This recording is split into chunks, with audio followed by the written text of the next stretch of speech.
selamat pagi, selamat hari Minggu. Ketemu lagi dengan Loserita.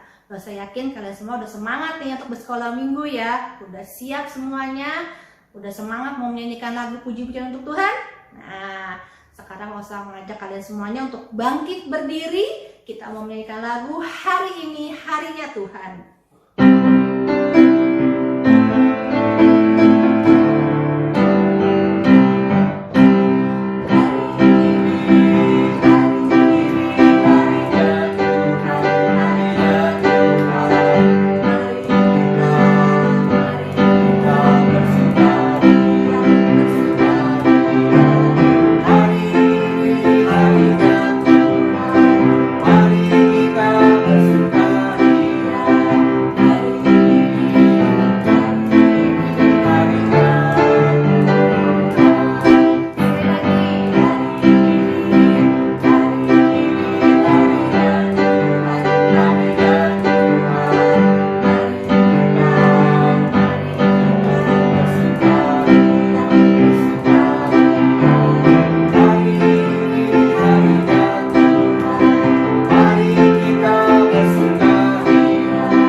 Tuhan Yesus, terima kasih Tuhan untuk pendataan Tuhan dalam diri kami Tuhan. Kami mengucap syukur kalau pada pagi hari ini kami boleh kembali datang untuk bersekolah Minggu ya Tuhan. Kami siap Tuhan untuk memberikan puji-pujian kami untuk menyenangkan hati Tuhan. Dan kami juga siap Tuhan untuk mendengar firman Tuhan. Kami mau serahkan waktu kami ke depan ini ke dalam tangan-Mu saja Tuhan. Dalam nama Tuhan Yesus Kristus kami sudah berdoa dan mengucap syukur. Amin. Saya yakin kalian masih semangat kan untuk memuji Tuhan kan? Sekarang Oso mau ngajak kalian nyanyikan lagu Kasih Yesus Indah Indah Oh Indah.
saat ini kita mempersiapkan hati kita untuk mendengar firman Tuhan. Kita menyanyikan lagu Yesus Sayang Padaku.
Halo adik-adik, apa kabar? Selamat pagi adik-adik.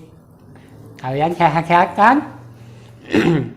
Hari ini ketemu lagi dengan Rasa Ocan, ya. Gimana adik-adik, udah siap untuk beribadah kepada Tuhan? Siap dong ya. Ya udah, kalau udah siap, kita mau berdoa dulu supaya kita diberi hikmat, supaya mengerti firman yang akan langsung sampaikan.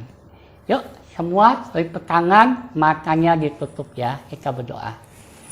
Tuhan Yesus, terima kasih. Hari ini kami boleh beribadah lagi kepadamu Tuhan, walaupun dalam bentuk online Tuhan. Tuhan, siapkan hati dan pikiran kami Tuhan, supaya kami boleh layak untuk beribadah padamu, mendengarkan firman-Mu. Terima kasih Tuhan, ampuni dosa-dosa kami. Dalam nama Tuhan Yesus kami sudah berdoa. Amin. Ya, hari ini Rasa Ocan mau cerita tentang Tuhan Yesus menyembuhkan seorang anak laki-laki. Ya, nah adik-adik tahu nggak? Kalau anak yang nggak bisa ngomong itu apa ya? Kenapa? Sebutannya apa? Betul, bisu. Ya, jadi kalau adik-adik ketemu sama anak yang nggak bisa ngomong, dia tuh bisu. Jadi tuh ngomongnya pakai bahasa isyarat. Mau makan. Mau minum, nah gitu ya, pakai bahasa isyarat. Terus kalau anak yang nggak bisa mendengar tuh apa namanya? Budok. Oh iya betul, budok, tuli bahasa halusnya ya. Jadi tuli, makanya kalau adik-adik kalau ngomong sama orang yang nggak bisa dengar tuh, ya tuli, nggak bisa mendengar. Ya, makanya adik-adik saat ini tuh harus jaga kesehatan, apalagi saat ini masa-masa pandemi, mesti jaga kesehatan, menjalankan protokol kesehatan, pakai masker, cuci tangan, jaga jarak, ya. Nah, di dalam Alkitab diceritakan ada zaman dulu ya, zaman Tuhan Yesus, ada satu keluarga. Jadi ayah, ibu punya seorang anak kecil. Ya, anak kecil itu anak laki-laki. Wah, cakep banget anaknya. Ya kan, dari bayi dirawat oleh ayah dan ibunya dengan penuh kasih sayang. Seiring waktu berjalan, anak itu bertumbuh dewasa. Ya, udah bisa jalan. Tapi ayah ibunya tuh melihat ada satu yang aneh dalam anaknya. Anaknya belum bisa ngomong, belum bisa berbicara. Lu kalau dilihat-lihat, anaknya juga nggak bisa mendengar. Di situ nggak diceritain umur berapa, tapi kelihatannya udah cukup besar lah, kira-kira seumur kalian lah. Kalian umurnya berapa sih?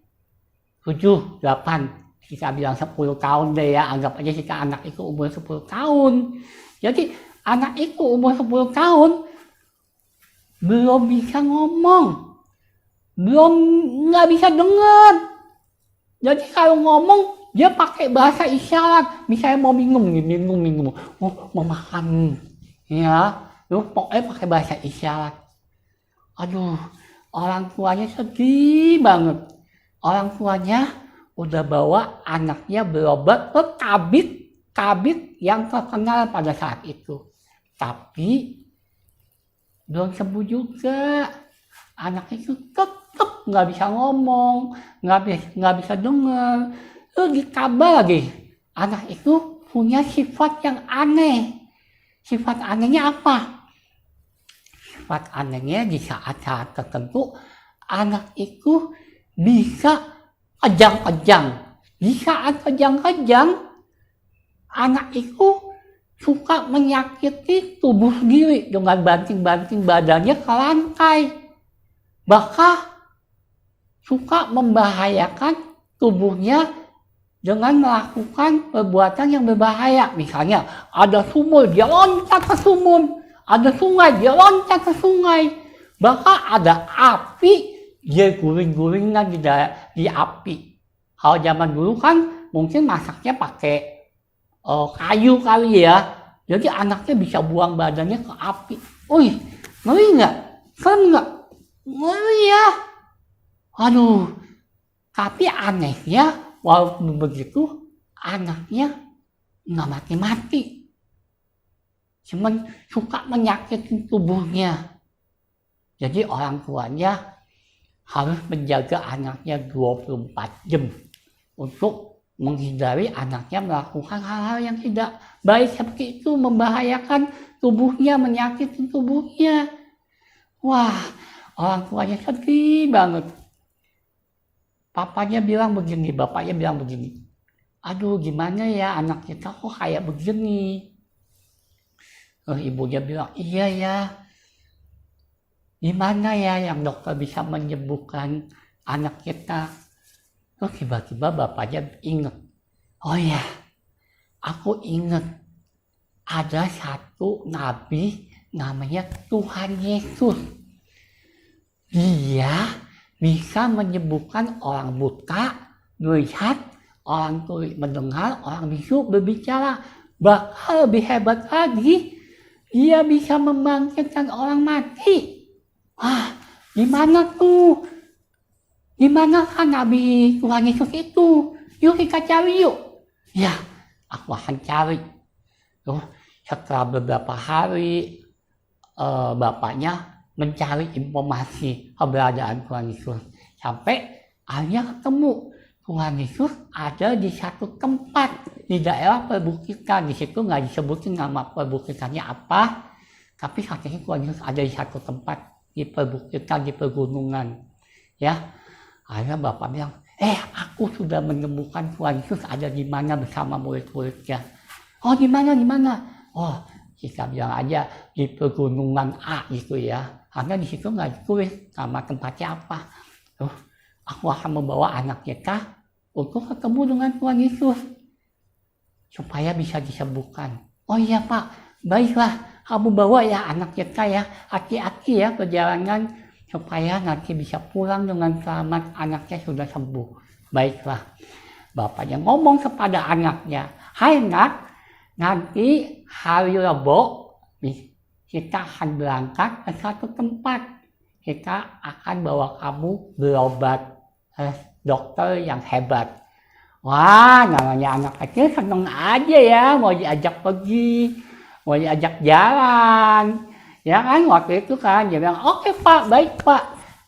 Walaupun anaknya nggak bisa mendengar, nggak bisa ngomong, tapi anaknya memahami. Anaknya mengerti bahwa orang tuanya sangat mengasihi dia. Orang tuanya berusaha untuk mencari orang yang bisa menyembuhkan dia. Akhirnya pada hari yang ditentukan, pagi-pagi bener, ayah dan anak berangkat. Zaman dulu itu nggak kayak zaman sekarang, bisa naik mobil, bisa naik motor, cepet. Ya kan? Hanya 1-2 jam nyampe. Kalau zaman dulu harus jalan kaki. Paling naik kuda atau naik onta kali ya. Tapi di situ nggak diceritain naik apa, mereka jalan. Ya, setelah beberapa lama, akhirnya dari kejauhan tampak segerombolan orang yang sedang berkumpul. Wah, kayaknya ikut Tuhan Yesus tuh. Wah, semangat ya, jalan. Akhirnya sampailah. Lalu mereka bertanya, halo, saya mau minta tolong, anak saya sedang sakit, diceritain lah permasalahan sakit penyakitnya, bahwa anaknya bisu, tuli, dan punya sifat-sifat yang membahayakan diri anak itu. Baik, kebetulan yang diajak ngomong ternyata itu murid-muridnya Tuhan Yesus.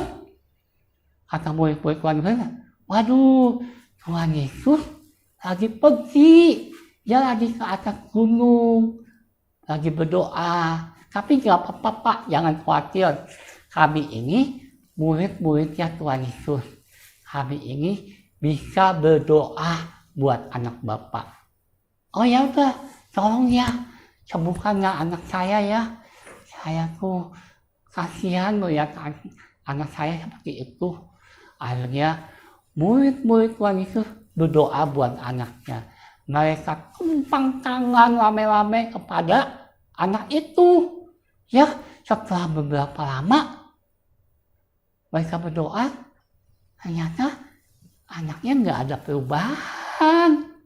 Diajak ngomong, belum bisa ngomong. Dia juga belum bisa mendengar. Malahan matanya melototin murid-muridnya Tuhan Yesus. Wah, murid-murid Tuhan Yesus kebingungan. Kok nggak sembuh ya? Padahal mereka sudah berdoa memohon kesembuhan anak itu. Di saat mereka lagi kebingungan, tiba-tiba dari kejauhan lihat ada seorang sedang menuruni gunung. Hei, lihat, itu Tuhan Yesus datang. Wah, bapak anak itu langsung kegirangan. Tanpa pikir panjang, bapak itu lari ketemu Tuhan Yesus. Langsung bapak itu bilang, Tuhan Yesus, tolong anak saya. Anak saya tidak bisa mendengar, tidak bisa berbicara. Tuhan tolong. Bahkan kadang-kadang dia suka menyakiti tubuhnya sendiri. Tuhan tolong.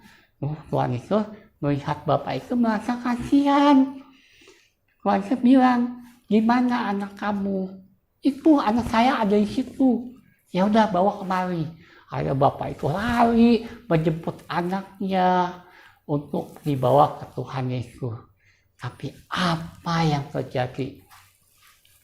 Begitu anaknya melihat Tuhan Yesus, tiba-tiba anaknya sujud menyembah kepada Tuhan Yesus.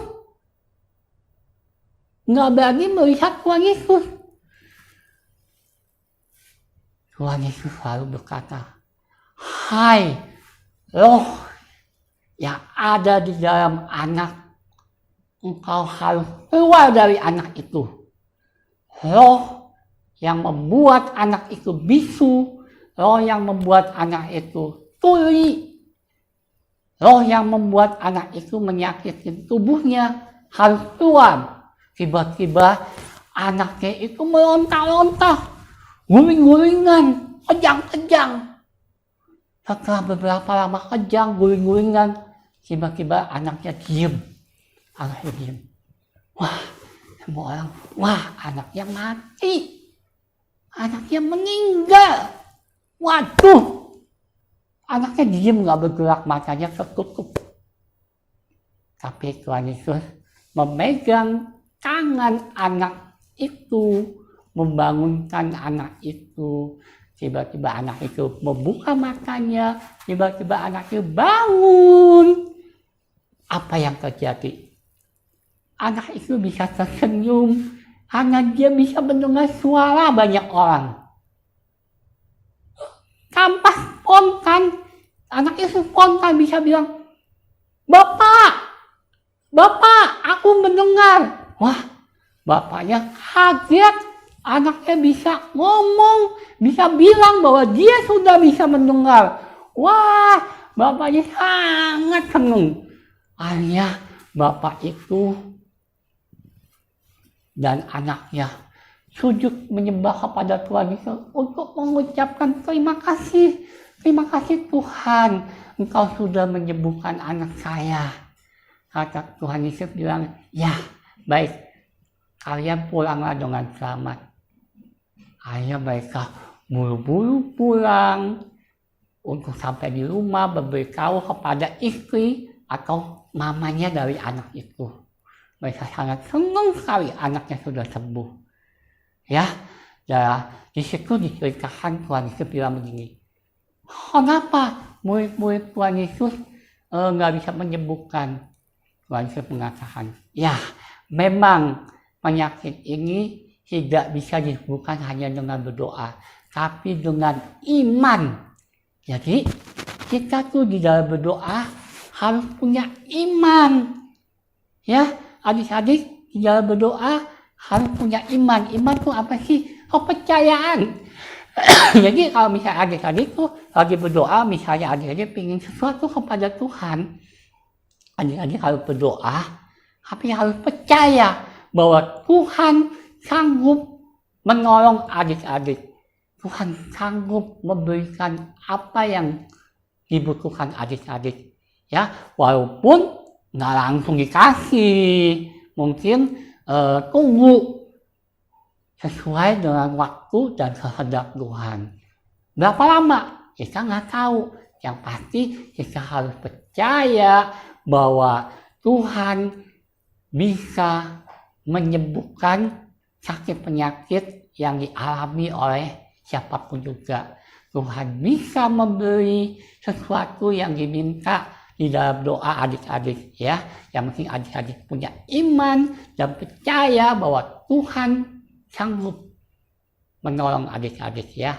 Nah, dari cerita ini saya mau sampaikan bahwa kita sebagai anak Tuhan harus rajin berdoa, baca firman.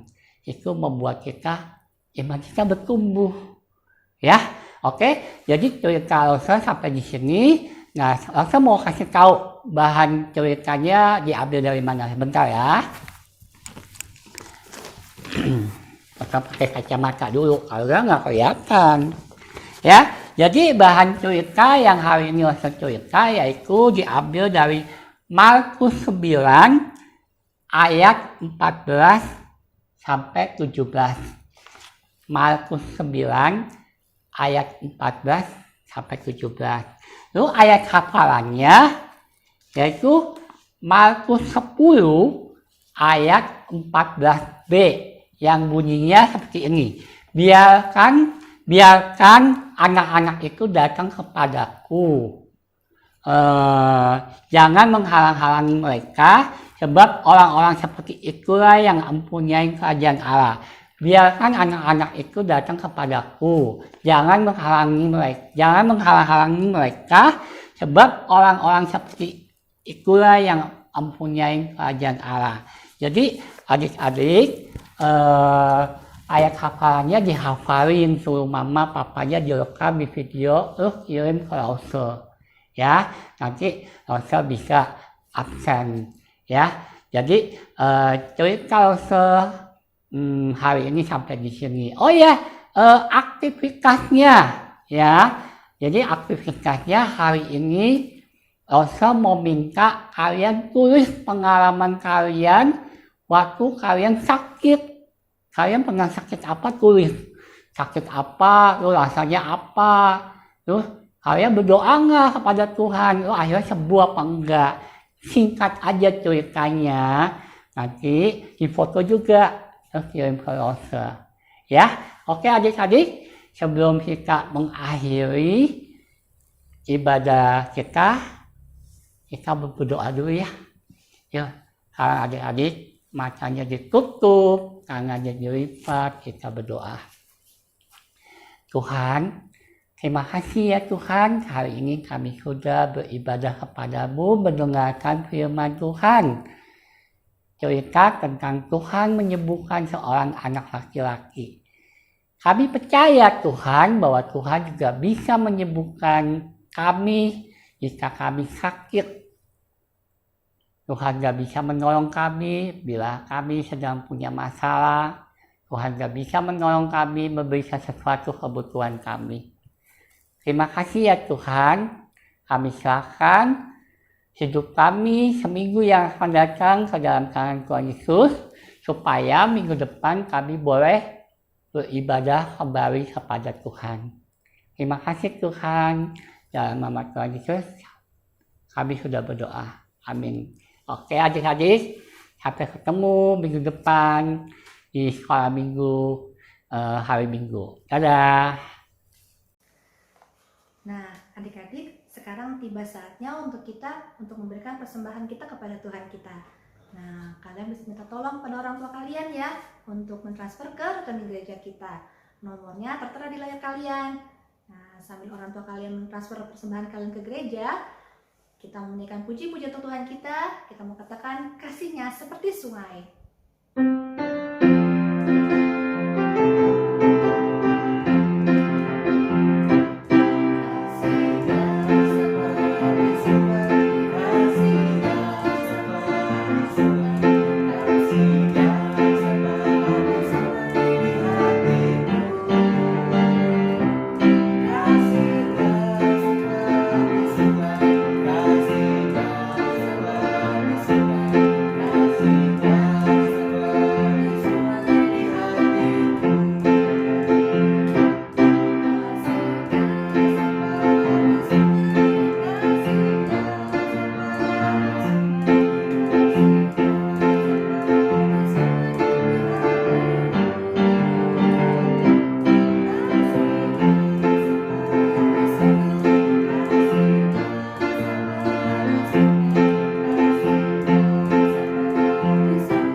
Kita berdoa.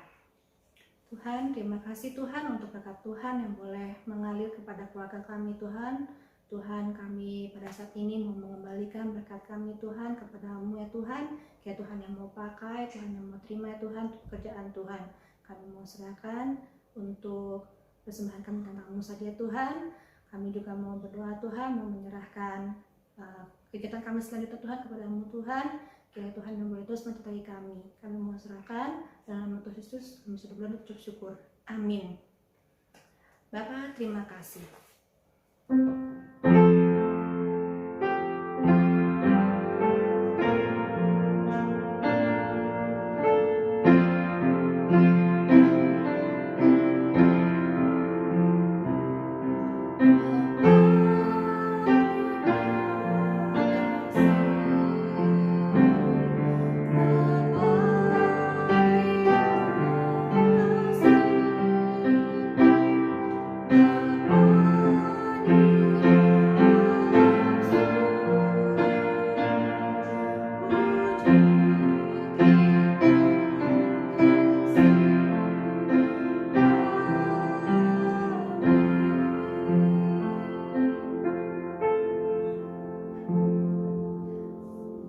sudah selesai. Selamat hari Minggu semuanya. Sampai jumpa minggu depan. Dadah.